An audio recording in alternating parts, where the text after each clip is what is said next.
যখন মাইয়েতকে কবরে শোয়ানো হয় তখন সে তাকে দাফন করে যাওয়া ব্যক্তিদের হাঁটার খসখস আওয়াজ শুনতে পায়। এরপরে তাকে যখন শুইয়ে দেওয়া হয়, সে যদি মুমিন ব্যক্তি হয় তাহলে তার মাথার দিকে তার সালাত এসে দাঁড়িয়ে যায়। দুনিয়াতে আপনি যে নামাজগুলো পড়েছেন, আমি যে নামাজগুলো পড়ছি, এগুলো মাথার দিকে দাঁড়িয়ে যায়। ডান দিকে চলে আসে তার সওম, সওম মানে কি? রোজা। বাম দিকে চলে আসে যাকাত। তারপরে পায়ের দিকে চলে আসবে তার আত্মীয়তার সম্পর্ক রক্ষার ইবাদত, তার এই যে অন্যান্য দান সদকা, তার নফল আমল, তার তাসবিহ তাহলিল, তার কোরআন তেলাওয়াত ইত্যাদি পায়ের দিকে চলে আসবে। এখানে একটা হাদিস এসেছে সূরাতুল মুলক যে ব্যক্তি রাতের বেলা তেলাওয়াত করবে, কোন সূরা ভাই? তাবারাকাল্লাযী বিয়াদিহিল মুলক ওয়া হুয়া আলা কুল্লি শাইইন কাদির। এই সূরা যে ব্যক্তি রাতের বেলা করে তেলাওয়াত করবে, ইনশাআল্লাহ সূরা মুলকও কবরে তার সাথে থাকবে এবং কবর আযাব থেকে সূরা মুলক তাকে বাঁচাবে ইনশাআল্লাহ। আমি বুঝাচ্ছি যে কি অবস্থাটা হবে। এবার দুজন ফেরেশতা মাথার দিক থেকে আসবেন, আসতে চাইবেন, সালাত বলবে এখান দিয়ে আসা যাবে না, এদিক দিয়ে আসা যাবে না। ডান দিক দিয়ে আসতে চাইবেন, এদিক দিয়ে আসা যাবে না। বাম দিক দিয়ে আসতে চাইবেন, যাকাত বলবে এদিক দিয়ে আসা যাবে না। পায়ের দিক দিয়ে আসতে চাইবেন, আমলগুলো বলবে এদিক দিয়ে আসা যাবে না। তারপরেও তারা আসবেন, চোখগুলো হবে নীল এবং কালো বর্ণ, নীলাভ চোখের কালো। মুনকার দেখি উঠে বসিয়ে দেওয়া হবে। এবার তিনটা প্রশ্ন। প্রথমে প্রশ্ন হচ্ছে কি? মান রব্বুক, তোমার রবকে? তখন মুমিন বান্দা বুক ফুলিয়ে বলবে রব্বি আল্লাহ, আমার রবকে আল্লাহ। পৃথিবীতে যে ব্যক্তি আল্লাহর সাথে শিরিক করে নাই, আল্লাহ তাওহীদের উপর থেকেছে এবং তার উপরে মৃত্যুবরণ করেছে, ইনশাআল্লাহ সে ব্যক্তি এর উত্তর নির্দ্বিধায় দিতে পারবে ইনশাআল্লাহ। আর দুনিয়াতে যে বা যারাই আল্লাহর সাথে শিরিক করবে, আল্লাহর সাথে শিরকের পাপে লিপ্ত হবে, ওই অবস্থায় মারা যাবে, তাওহীদের উপর থাকবে না, কোশ্চিন কালেও মান রব্বুক উত্তর দিতে পারবে না। তারপর প্রশ্ন হয়ে যাবে বা দিনুক, তোমার দিন কি ছিল? মুমিন বান্দা উত্তর দিবে কি? দিন ইয়ান ইসলাম, আমার দিন ছিল ইসলাম। এখানে শুনে রাখেন, পৃথিবীতে যারা ইসলামকে পরিপূর্ণরূপে পালন করবে তারাই এই উত্তর দিতে পারবে ইনশাআল্লাহ। যারা ইসলামকে ঠাট্টা বিদ্রুপের হাসি তামাশার পাত্র বানিয়েছে, মন চাইলে কিছু করি, মন চাইলে কিছু করি না, সহজগুলো একটু আমল করি, বাকি কিছুর আমল ধারি না, হ্যাঁ, নামাজ পড়ি, সুদ ছাড়তে পারি না, ঠিক আছে, বছর বছর ওমরা করি, এদিকে ঘুষ দুর্নীতি ছাড়তে পারি না, ইসলামকে ঠাট্টা তামাশার পাত্র বানিয়েছে, এরা কোশ্চিন কালে উত্তর দিতে পারবে না মা দিনুক।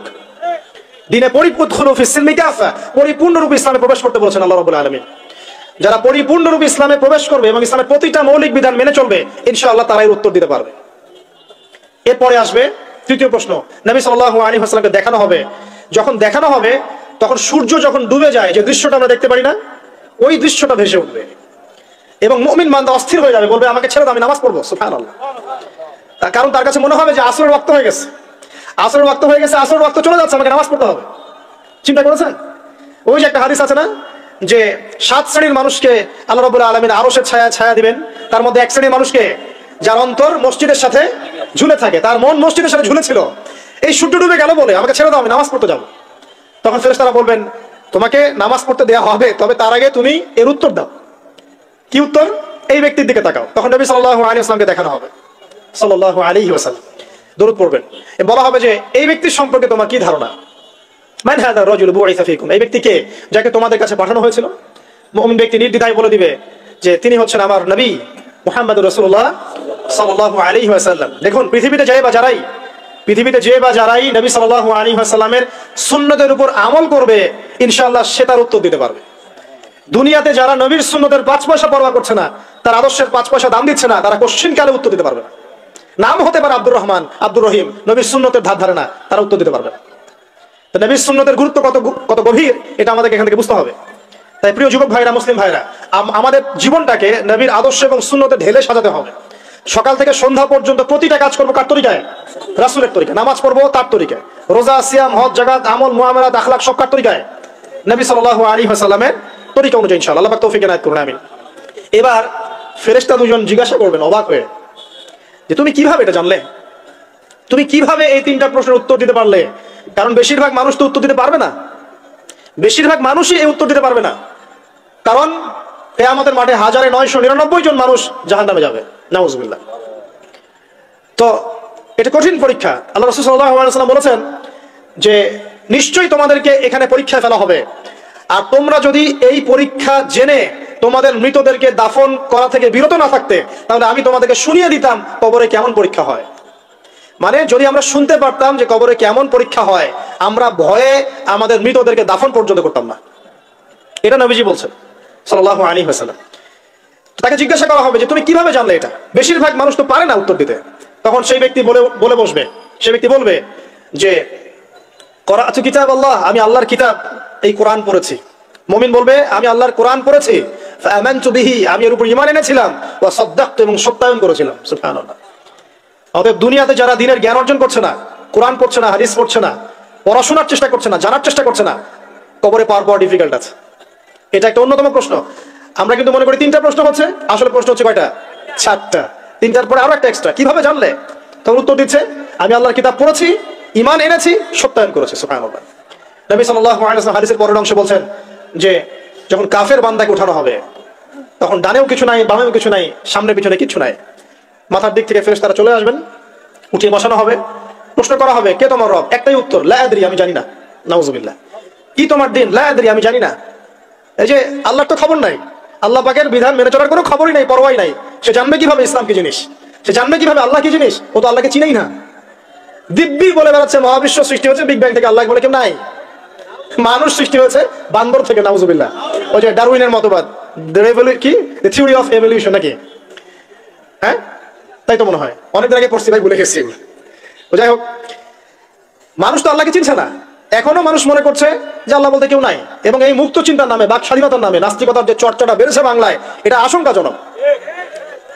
বড় বড় বিশ্ববিদ্যালয় থেকে পড়ে আসছে, অনেক সময় দেখলাম বড় বিশ্ববিদ্যালয়ের প্রফেসর, সে বলছে যে মহাবিশ্ব বিগ ব্যাং দিয়ে সৃষ্টি হয়েছে, সৃষ্টিকর্তা নাই এখানে।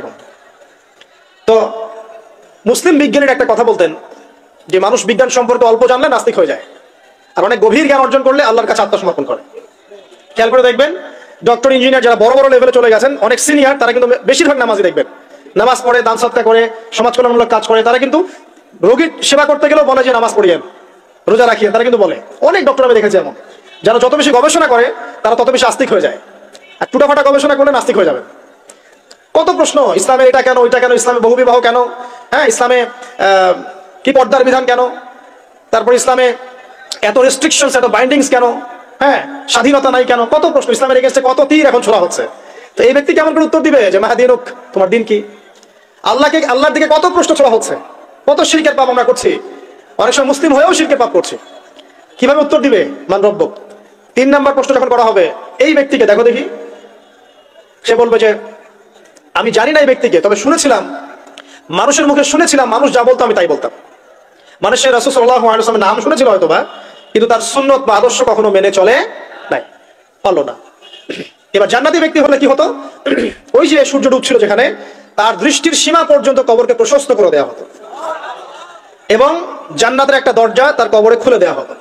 এটা কিভাবে করা হবে সেটা আল্লাহ পাক জানেন, এটার ব্যাখ্যা করার জ্ঞান আল্লাহ আমাদেরকে দেন নাই। যেই মানুষের ক্ষুদ্র জ্ঞানে মানুষ ব্যাকটেরিয়া ভাইরাস নিয়ে গবেষণা করতে হিমশিম খেয়ে যায়, সে মহাবিশ্বের স্রষ্টা নিয়ে কিভাবে গবেষণা করবে? আল্লাহ পাকের অসীম জ্ঞানের সামনে আমার জ্ঞান কি? খুবই ক্ষুদ্র। হাদিস এসেছে বুখারী শরীফের মধ্যে যে একটা মহাসমুদ্রের মধ্যে যদি একটা পাখি 1 ফোঁটা পানি উঠিয়ে নিয়ে যায়, ওই 1 ফোঁটা পানি হচ্ছে মহাবিশ্বের জ্ঞান, আর বাকি পুরো মহাসাগর হচ্ছে আল্লাহ পাকের জ্ঞান। তো আমরা এই ক্ষুদ্র জ্ঞানের মানুষ হয়ে আল্লাহর জ্ঞানকে কেমন করে পেনিট্রেট করতে পারি? তো আল্লাহ পাক জান্নাতের দরজাগুলো খুলে দিবেন, একটা দরজা খুলে দিবেন, সেখান থেকে বাতাস আসবে, সে জান্নাতের নাজ নেয়ামত উপভোগ করতে থাকবে, এবং তার রূহটাকে সবুজ রঙের পাখির আকৃতিতে জান্নাতে রেখে দেওয়া হবে। ইল্লিন মানে ওখানে জান্নাতের নিয়ামত সে পাবে। এটাকে বলা হয় দারুল বারজাখ বা বারজাখের জীবন। পাপী ব্যক্তি হলে জাহান্নামের দরজা খুলে দেওয়া হবে, আর জাহান্নামের সে আযাব ভোগ করতে থাকবে, এবং পুণ্যবান ব্যক্তি হলে জান্নাতের দরজা খুলে দেওয়া হবে, এবং এর নাজ নেয়ামত সে ভোগ করতে থাকবে। তখন তাকে বলা হবে এটা জান্নাতের সেই জায়গা যেখানে তুমি থাকবে। এটা দেখার সাথে সাথে, শোনার সাথে সাথে তার যে খুশি, উৎফুল্ল তার অনেক বেড়ে যাবে। এবং সে কি করবে জানেন? সে পৃথিবীতে ফিরে আসতে চাইবে। সে বলবে আমাকে আমার পরিবারবর্গকে জানাতে দেন, আমাকে আমার পরিবারবর্গকে জানাতে দেন যে আমি ভালো আছি। তখন ফেরেশতারা তাকে বলবেন যে এটা সম্ভব না, তোমার এবং তাদের মাঝে দারুল বারজাখ আছে, তুমি এটা ভেদ করে যেতে পারবে না। তখন তার আত্মাটাকে ইল্লিনে দেওয়া হবে, একটা সবুজ পাখির আকৃতিতে জান্নাতে ঘুরে বেড়াবে ইনশাআল্লাহ। আর যদি জাহান্নামী হয়, তাহলে যে বললাম দরজা খুলে যাবে, জাহান্নামের মর্মান্তিক আযাব তার দিকে আসতে থাকবে, কবর সংকুচিত হয়ে আসবে এমন ভাবে যাতে তার বাম পাজর ডান পাজরের ভিতরে এইভাবে ঢুকে যাবে, নাউযুবিল্লাহ। এবং এই আযাব চলতে থাকবে ইলা ইয়াউমি ইউবআসুন, পুনরুত্থানের দিন পর্যন্ত।